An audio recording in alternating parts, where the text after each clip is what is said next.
Knowing how to make conversations fun, how to make them interesting, how to make them deep and engaging is something that every single one of us can actually improve at because it's a skill. And there's all kinds of things that we can do to be a great conversationalist.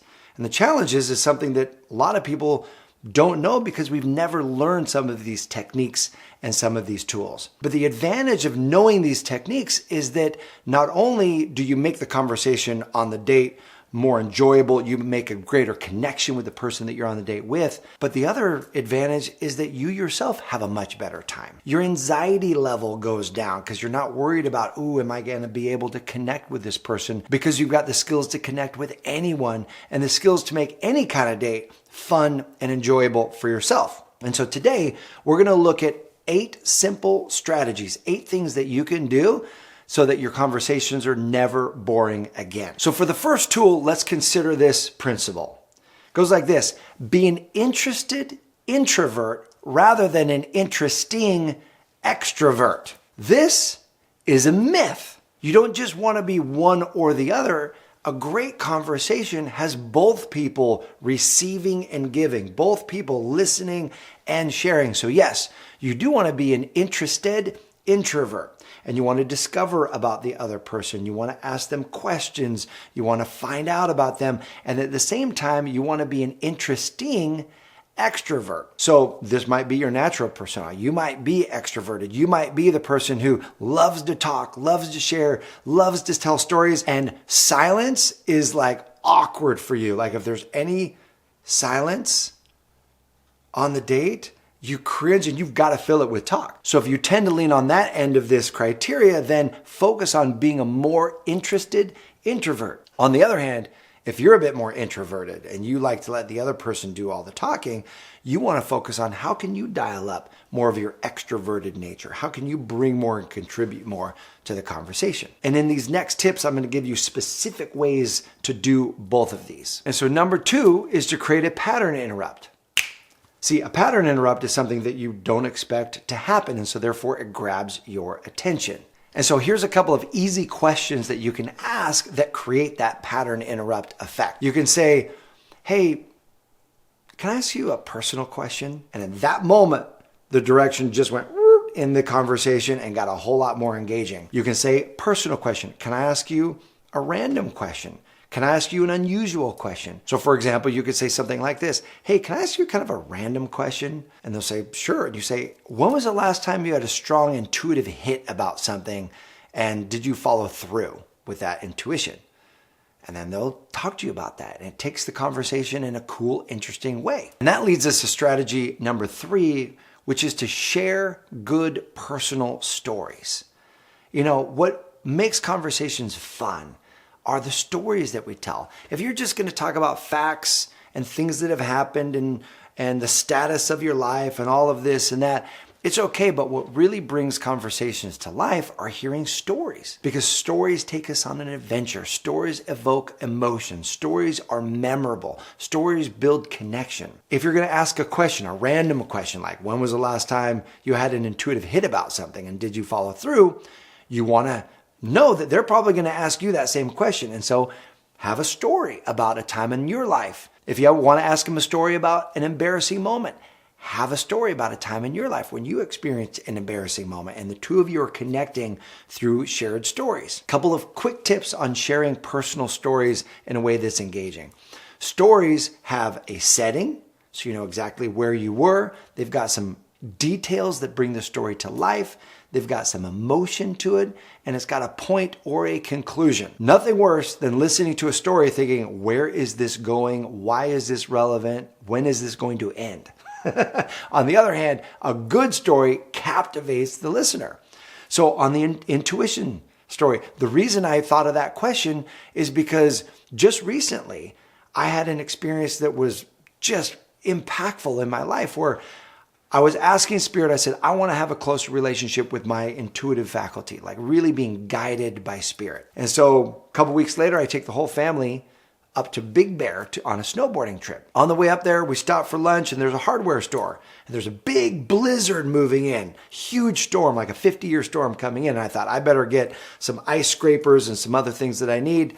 So I walk over to the hardware store, I buy the ice scraper, and when I'm in the store, I hear this little intuitive hit say, buy antifreeze. And I was like, I don't need antifreeze, the car's good. And I hear, buy antifreeze. I buy my materials, don't buy the antifreeze, and I leave and I check the car and my car's full of antifreeze. Like I've got all the coolant I need in there. And I hear it again, buy antifreeze. And I thought, oh wait, I was asking to be guided. So I went back, I bought the antifreeze, and my wife's like, why are you buying antifreeze? The car's good. I'm like, intuitive hit to buy it. And she was like, okay. We put it in the trunk. 4 days later, we have our snowboarding adventure. We're getting back in the car to leave. I look, open the hood, car's full of antifreeze. I'm thinking, why did I buy the antifreeze? We're driving home, 2 hours into this drive home, in a stretch where there's nothing. There's a car broken down on the side of the road, and I hear that little voice again say, give them the antifreeze. And I turned to my wife and I said, hey, babe, are you okay if we pull around and go back to that car back there and give them the antifreeze? Because I'm just feeling like maybe they need that at this moment. And she was like, yeah, I'm okay. So we flipped around, we go back, we pull up behind this car, and a whole family gets out of the car. The dad gets out, and the wife's like on the cell phone trying to call, but she's got like no signal. Open my trunk, I pull out this antifreeze, and I start walking up to the other car with the antifreeze, and the dad's eyes get huge. And I'm like, you guys don't happen to need antifreeze, do you? And he's like, oh my gosh, that's exactly what we need. And the wife comes around and she like gets tears in her eyes and she's like, we have been stranded here for hours. You are an angel. Like, how do you have antifreeze? And I was like, I literally prayed to be led by spirit. And on the way up here, I heard buy antifreeze. I didn't know why we had antifreeze. I thought maybe our car would need it. And so I have this, here you go. And they gave me a big hug and like my wife was crying and I'm tearing up and we drive off and I thought, wow. Isn't that good, man? Isn't that amazing that whenever we need it, the power of our intuition, the power of guidance is there for us? So that's an example of a story where there's a setting, we're in the car, right? There's an emotional impact of doubt and not wanting to buy the antifreeze and then the payoff of buying the antifreeze and giving it to them. And there's a point to this story. The point was a time in my life when I was led by intuition. Strategy number 4 is to make physical contact with this person during the high notes of the conversation. So when you're laughing or when there's an emotional moment or when there's big energy, you want to reach out and touch them on the hand, the wrist, the arm or the shoulder. You know, avoid the leg, avoid the small of the back, things like that. They can be interpreted as a bit too flirtatious, a bit too sexual, unless you want to send that signal. But when there's a big laughter moment or where there's like an emotional moment, you reach out and you touch that person for a couple of seconds. That creates this even deeper connection between the two of you. What you want to avoid, and so if you're this person, you want to think this one through. Over touching them, not because it'll be interpreted as sexual, just because it's irritating. I was getting my hair cut the other day, and the person cutting my hair was telling me stories, and every 4 seconds, she would like touch me or like bat me, and how about this, and how about that, and touch me, and this and that. So you want to avoid touching him every few moments, every few seconds as you're telling your story or as you're making your points, because what it communicates is that you don't think he's paying attention. So you're whacking him to kind of call his attention towards you, or it can just overall be irritating. So avoid over touching, but look for the highlight moments in the conversation. Adding a touch there is really nice. Now, the 5th strategy is more of an energetic strategy for your mood, and that is come with the mindset to create fun and laughter. The reason we want to go on dates, the reason we want to go out to dinner and have these experiences is because overall they're fun. And so an easy way to do this is to put yourself in the right state of mind and the right emotional state by priming your mood. In other words, before you go on the date, instead of watching drama on TV or listening to some serious podcast or watching the news, instead put on something fun. A comedian that you love, music that you love, something that evokes joy, something that makes you laugh, because the more you laugh, the more you want to laugh, and then that will be the mood with which you're entering the date. And number 6, in the spirit of fun, you want to create a date that's not boring, create a date that's memorable, play a game on the date. Invent a little game on this date that the two of you can play. There's something hardly anybody does. Everybody loves to play. Everyone loves games. And so the connection is right, the mood is right. Say, hey, and this is also works for a pattern interrupt too. Say, hey, would you be up for playing a little game? Something kind of unusual right now? And often they'll say yes. So let me share with you two fun games that you can play that are both pattern interrupts that'll bring a bit more life to the date. One of them is called the rapid fire question game. And that's where you tell the person, hey, let's play this game. They're like, I'm in for that. That sounds fun. And we say, okay, game number one is the rapid fire game. I'll ask you questions. You don't think about them very long. Just whatever the first thing that comes to your mind, one word answers. Are you ready? So let's do this actually right now. And I'm going to invite Melissa, my executive assistant, who's right here. Melissa, are you willing to play? Absolutely. All right, so we'll demonstrate this. So rapid fire question game. Favorite food? Ice cream. Favorite color? Pink. Favorite holiday? Christmas. Favorite kind of pet? Dog.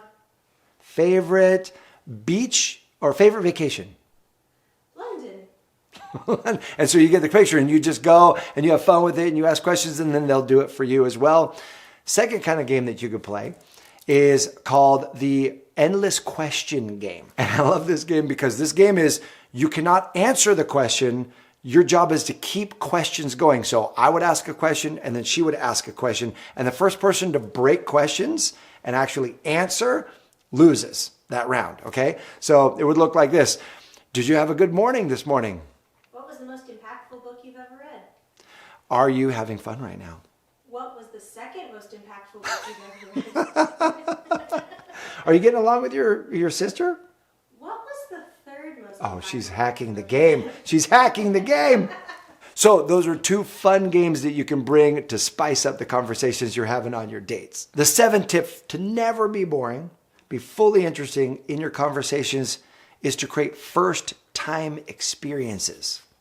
First-time experiences. Why? Well, first-time experience is memorable. They're never going to forget the fact that with you, they did something they've never done before. And so there's an easy way to do this. The first is to ask a question that they've never answered before or information they've never shared before on a date. And the question is simple. Hey, so can I ask you kind of a random question? And they'll say, sure. And you'll say, what's something you've never told anyone before on a first date? And they'll think about it, and for sure it'll put them on the spot, but it'll get them thinking, and it's interesting, and it's fun, and now you have a special place in this person's history because you're the first person they've ever shared that with on a date. The other thing that you can do is you can say, let's do something neither one of us have ever done on a first date. And then you can invoke the game after that, a game that you have never played. They've probably never played it on a date, and now the two of you have a first together. And the 8th strategy for having great conversations is to go deep. Go deeper than you would normally go on a first date or an initial conversation. A lot of people that just do shallow conversations, talking about facts or having small talk. Instead of small talk, have some big talk. One of my mentors wrote in his book called The 5 Wishes, a conversation that changed his life. And he was at a party where everybody was having small talk. So my mentor retreats to this side room and there's the person who was throwing the party, the owner of the house in that side room. And they were both kind of standing there, both trying to get away from everybody else and now looking at each other and they're like, well, they started kind of talking and the person throwing the party said, well, I really don't like small talk. That's why I'm in this room. And my mentor, Gay, says, well, I don't like small talk either. So the person throwing the party goes, well, do you want to have big talk or no talk at all? And Gay said, I'll have some big talk. And then the person asked this question that really qualified as big talk. And I'll give you that question in just a moment. Be willing to ask the deeper questions. Be willing to ask questions that really bring out true information about who this person is or true desires or fears about yourself. Be willing to go deeper. Be willing to share more of the personal stuff because that's what you're there to do on this date anyway. And so a great question that takes you a little bit deeper is the one that this gentleman asked my mentor. And he said this. He said, if you were at the end of your life on your deathbed and you were looking back at your life, what must have happened so that you can declare your life a total success? What would you have had to experience or create so that as you're looking from your deathbed, you can say, that life was a total success? Man, I love that question. That question is deep. That question is the question that you learn something from. So you have got right now 8 great tips for how to make your conversations incredible, interesting, and never boring. And so my question for you is, what tips or strategies have you used to make conversations on dates more interesting? I'm sure there's going to be some great things shared below. Go ahead and check those out and know this: I appreciate you. Thanks for watching. I'll see you soon.